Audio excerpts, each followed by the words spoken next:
Apabila seorang hamba meninggal dunia, kemudian ada 3 tetangganya yang dekat itu memberikan kesaksian atas kebaikan itu tetangga. Karena orang yang paling tahu dengan tetangga itu tetangganya, bukan orang yang jauh.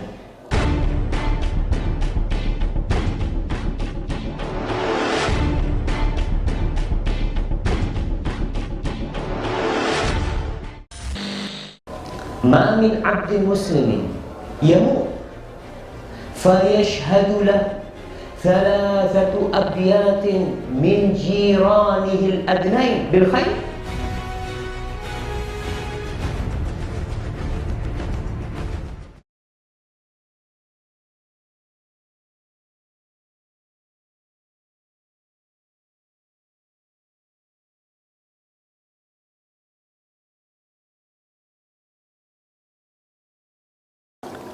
Assalamualaikum warahmatullahi wabarakatuh. Alhamdulillah wassalatu wassalamu ala Rasulillah. Pemirsa rahimakallah, manusia diciptakan sebagai makhluk sosial. Dia nggak bakalan bisa hidup sendirian. Dia butuh tetangga, dia butuh teman. Dan ternyata di antara kebahagiaan seseorang itu tetangga yang baik. Rasul sallallahu alaihi wasallam bersabda, "Arba'un minas sa'adah." Ada 4 hal yang termasuk menjadi faktor pendukung kebahagiaan seseorang. Kita nih tahu bahwasanya kebahagiaan itu tidak terletak di materi. Kebahagiaan itu letaknya di hati. Dan acara kita ini acara tombok hati. Tapi ada beberapa faktor dari dunia ini yang memiliki peran dalam membahagiakan seseorang. Yang pertama kata Rasul SAW, Az-zawjatus salihah, istri yang salihah. Tentulah bagaimana kita akan bahagia tatkala istri kita tidak salihah. Yang kedua, Al-markabul hani, kendaraan yang nyaman. Kendaraan yang nyaman tuh nggak harus mahal. Terkadang sebagian orang dengan kendaraan yang mahal membuat sebagian kebahagiaan dia itu hilang. Bisa kita lihat nih, kalau seseorang naik motor baru ya, kadangkala dia parkir di depan toko, dia masuk toko, dia tuh bingung tuh. Sambil beli dia lihat keluar tuh, takut tuh motornya hilang. Subhanallah, sebagian kebahagiaan dia akan menguap gara-gara kendaraannya. Maka sabda Rasul SAW, beliau mengatakan al-markabul hani, kendaraan yang nyaman, gak harus mahal. Tapi kalau dinaikin tuh nggak mogok ya, kemudian nggak butuh perawatan yang mahal. Yang ketiga, kata Rasul SAW, al-baitul wasi', rumah yang luas. Tentulah sekarang nih lagi musim rumah minimalis ya. Sampai ada orang yang bikin rumah mungkin RSS berapa kali tuh S yang nggak tahu tuh. Katanya rumah sangat sempit sekali sampai susah selonjoran. Itu mah susah mah. Maka Rasul mengatakan rumah yang luas, bukan yang mewah. Sekali lagi, tingkat kemewahan itu tidak dilihat, tapi yang dilihat adalah kualitas dari rumah itu, kualitas dari kendaraan itu, kualitas dari istri itu. Oke, ini 3 nih tidak menjadi pembahasan kita. Tapi yang keempat nih, yang semua mau nggak mau akan merasakan. Al-jarus salih. Kata Rasul SAW, yang menjadi faktor pendukung kebahagiaan seseorang setelah ketiga hal itu adalah tetangga yang baik, tetangga yang soleh. Nih kita kalau punya tetangga yang baik, kita keluar kota, kita meninggalkan keluarga, meninggalkan istri, anak-anak, Masya Allah. Dan kita melihat ketika tetangga itu nggak baik, subhanallah, sengsara hidup kita. Kita keluar kota takut, nanti jangan-jangan nih tetangga berkonspirasi untuk ya menyakiti keluarga kita, menyakiti anak kita. Kemudian kalau kita lihat Sebagian orang nih kalau mau beli rumah, dia mencari strategi atau mencari lokasi yang strategis. Dia mencari perumahan yang mahal ya. Sekarang lagi musim tuh perumahan-perumahan elit seperti itu. Yang terkadang hubungan antara tetangga itu sama sekali nggak ada. Bahkan jarang ketemu. Ada sebuah mungkin pepatah Arab tuh mengatakan al-jar qabla ad-dar. Tetangga dulu sebelum pilih rumah. Jadi kalau kita mau beli rumah, yang perlu kita kirim tim investigasi untuk lihat tuh tempat, untuk cari tahu tetangganya tuh siapa. Karena terus terang, tatkala kita hidup dengan tetangga yang baik, Masya Allah, tentram hidup kita. Karena kebahagiaan itu di hati. Gimana kita nggak tentram hidup di rumah kita dengan tetangga yang suka menyakiti. Ingat dengan kisahnya istri Fir'aun. Allah Jalla Jalaluh menyebutkan permohonan dia. Nih istri Fir'aun hidup di istana Fir'aun. Dia hidup di dalam kemewahan. Tapi ternyata dengan suami yang jahat, dengan suami yang zalim, kebahagiaan itu hilang. Dan tatkala dia disiksa demi keimanan yang dia pertahankan, demi la ilaha illallah yang telah merasuk ke dalam hatinya, dia memohon kepada Allah Jalla Jalaluh. Dia berkata, Rabbi ibnili indak baitan fil jannah. Ya Allah, bangunkan bagi aku di sisimu. Subhanallah. Dia minta apa? Dia minta di sisi Allah Jalla Jalaluh. Dia memohon kepada Sang Pencipta agar dia berada di sisi Allah. Apa yang dia minta? Dia minta bangunan apa sih? Baitan fil jannah. Rumah di surga Allah Subhanahu wa taala. Jadi kalau kita berbicara tentang tetangga, subhanallah, tetangga ini memiliki kedudukan yang tinggi di dunia dan di mata Allah Jalla Jalaluh. Kok bisa? Rasul sallallahu alaihi wasallam bersabda, "Ma min 'abdin muslimin yamut fayashhadu lahu thalathatu abyatin min jiranihil adnain bil khair illa qala Allah azza wa jal qabiltu shahadata ibadi ala ma alimu wa ghafartu lahu ala ma a'lam." Subhanallah. Apabila seorang hamba meninggal dunia, kemudian ada 3 tetangganya yang dekat itu memberikan kesaksian atas kebaikan tuh tetangga. Karena orang yang paling tahu dengan tetangga itu tetangganya, bukan orang yang jauh.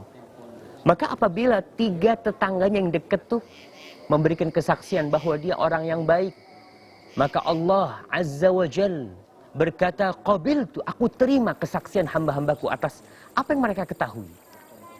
Karena yang di dalam rumah tentunya kita nggak tahu.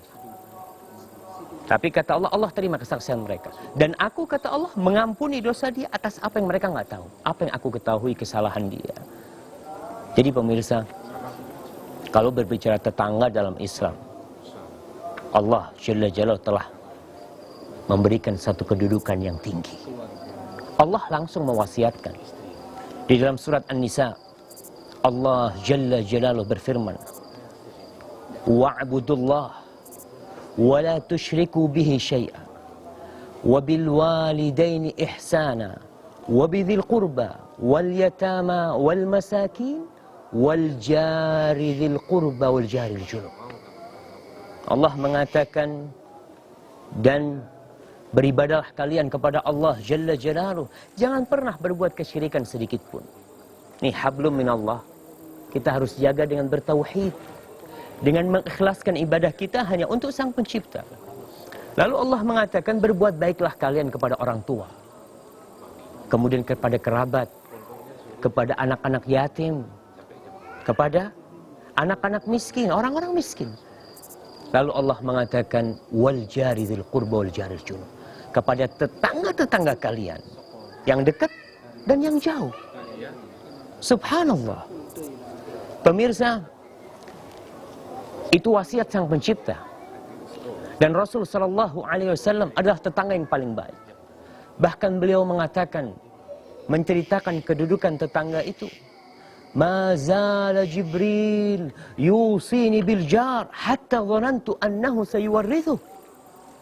Jibril itu senantiasa memberikan wasiat kepada aku agar aku berbuat baik kepada tetangga. Sampai kata Rasul SAW, sehingga aku mengira tetangga itu akan dapat warisan. Sampai seperti itunya kedudukan tetangga. Nabi takut tuh para tetangga dapat warisan dari banyaknya wasiat Jibril.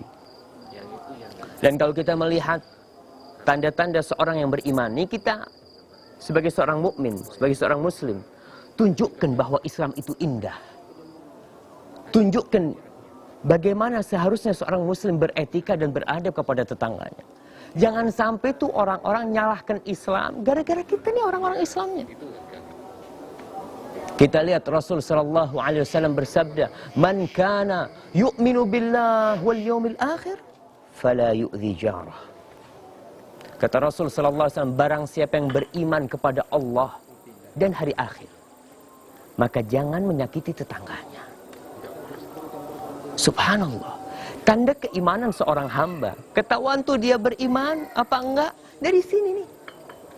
Tatkala dia tidak mengganggu tetangganya, tidak menyakiti tetangganya, itu tanda-tanda seorang yang beriman kepada Allah dan hari akhir. Yang memotivasi kita untuk beramal itu iman. Kita ini kalau beramal dengan harapan dipuji sama tetangga, subhanallah, yang ada sakit hati nantinya. Kemudian kita lihat apa aja sih yang termasuk mengganggu tetangga, menyakiti tetangga. Banyak. Semua hal yang membuat tetangga kita resah, ya. Kadangkala nih parkir mobil, nutup pintu tetangga, kadangkala buang sampah sembarangan, terus kadangkala ngeledek tetangga, ngomongin tetangga, atau mencela tetangga, mencela pemberian tetangga, menyebarkan rahasia tetangga. Kadangkala nih kita dengar nih. Nih kita lihat nih di perumahan nih, kalau rumah itu rapat, kadangkala ribut tuh satu rumah. Kita yang tahu dengan keributan itu. Suara suami yang marah dengan istrinya. Mungkin suara anak dimarahin orang tuanya. Itu rahasia, kita wajib menjaganya. Cukup telinga kita dan cukup dinding rumah kita yang menyimpan rahasia itu.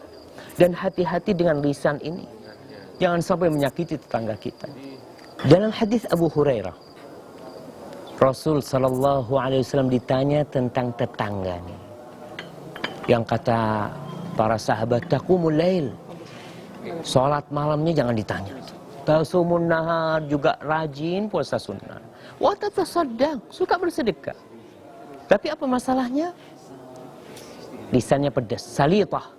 Tu'dhi jirana. Suka menyakiti tetangganya. Apa kata Rasul sallallahu alaihi wasallam? Hiya finnar. Tuh yang kayak gini di neraka tempatnya. Mana sholat dia? Mana puasa dia? Mana sedekah dia? Tatkala seorang memiliki hubungan dengan Allah baik, tapi ternyata hablum minan nasnya, apalagi sama tetangga buruk tuh, bisa jadi tuh amalan nggak dapat dihitung gara-gara dosa lisan dia. Kemudian berbuat dosa kepada tetangga itu dilipat gandakan. Rasul sallallahu alaihi wasallam dalam hadis Miqdad bin Aswad, beliau berkata kepada para sahabat, kata beliau alaihi salatu wassalam, "Ma taquluna fi zina?" Menurut kalian bagaimana hukumnya berzina? Berzina nih. Apa kata para sahabat? Harramahullah wa rasuluh fahuwa haramun ila yaumil qiyamah. Kata para sahabat, zina itu diharamkan oleh Allah dan Rasulnya. Dan zina itu haram sampai hari kiamat. Kemudian beliau ingin menjelaskan, ingin menyampaikan pesan tentang hak tetangga. Beliau mengatakan, la ayyazniya ar-rajulu bi asyrati abyatin aisaru alaihi min ayyazniya bi imra'ati jari. Seorang lelaki berzina dengan 10 rumah, ya, itu lebih ringan bagi dia daripada dia berzina dengan istri tetangganya. Ya bagaimana tidak? Dia itu jadi pagar yang menyelamatkan, menjaga, memelihara tetangganya. Ternyata dia makan tuh tetangganya. Tuh orang-orang Arab dulu di masa jahiliyah, mereka tahu dengan hak tetangga. Sampai dikatakan tatkala tetanggaku keluar dan tersingkap auratnya, aku palingkan pandanganku. Karena apa? Tetangga punya hak. Kemudian kata Rasul sallallahu alaihi wasallam, "Ma taquluna fis sariqah?" Bagaimana menurut kalian hukum mencuri? Kata para sahabat, "Haramallahu wa rasuluh." Diharamkan oleh Allah dan Rasulnya, fahuwa haram. Itu haram. Lalu beliau ingin memberikan pesan, menyampaikan pesan tentang hak tetangga. La an yasriqar rajulu min asyrati abyatin aisaru alaihi min an yasriqa min baiti jarih. Kata Rasulullah alaihi salatu wassalam, seorang mencuri dari 10 rumah itu dia mencuri. Dari setiap rumah dia mencuri, motor anggapnya.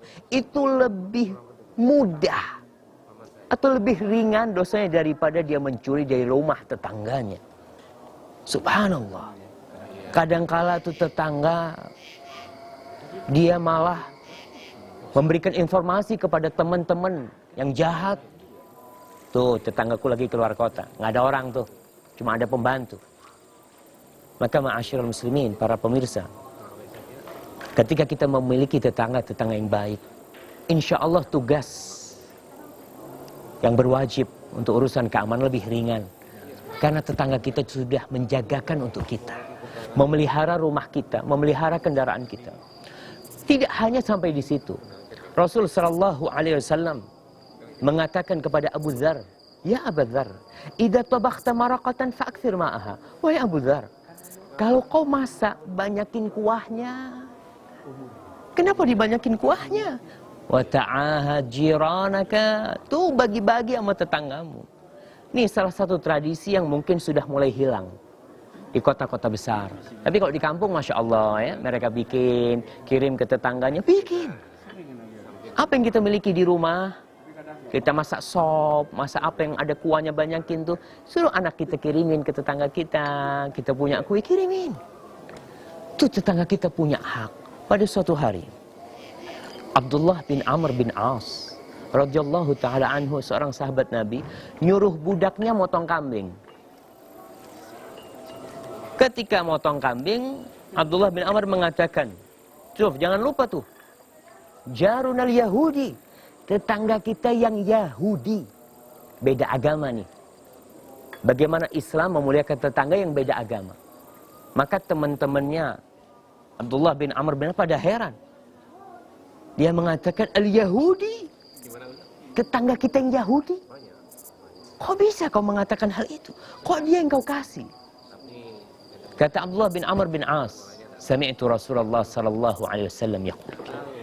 Aku menyimak Rasulullah sallallahu alaihi wasallam bersabda, "Ma zala Jibril yusini bil jar hatta dhanantu annahu sayuwarrithu."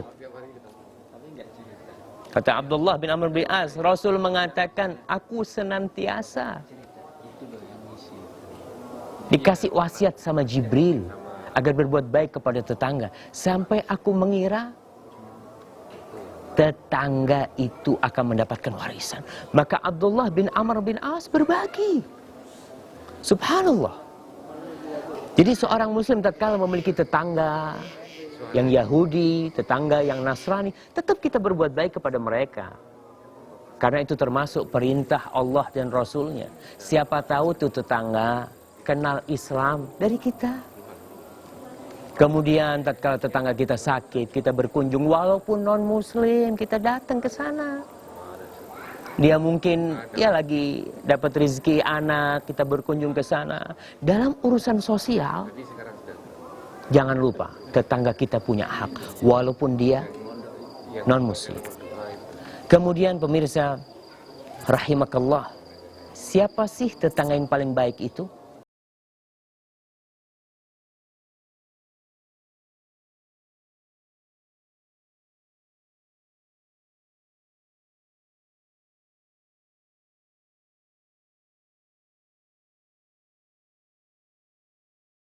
Siapa sih tetangga yang paling baik itu? Tetangga yang baik itu bukan yang tidak menyakiti tetangganya.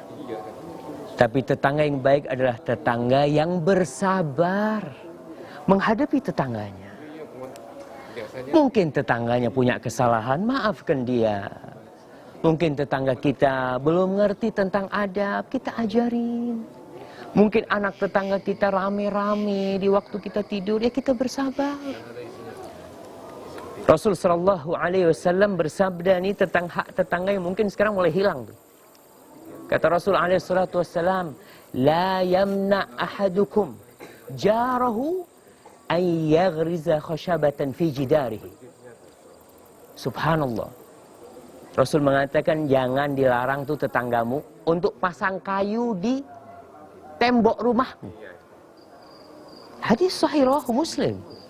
Jadi mungkin tetangga kita mau pasang jemuran ya, kemudian pakai pagar rumah kita, mau biarin, itu punya hak dia.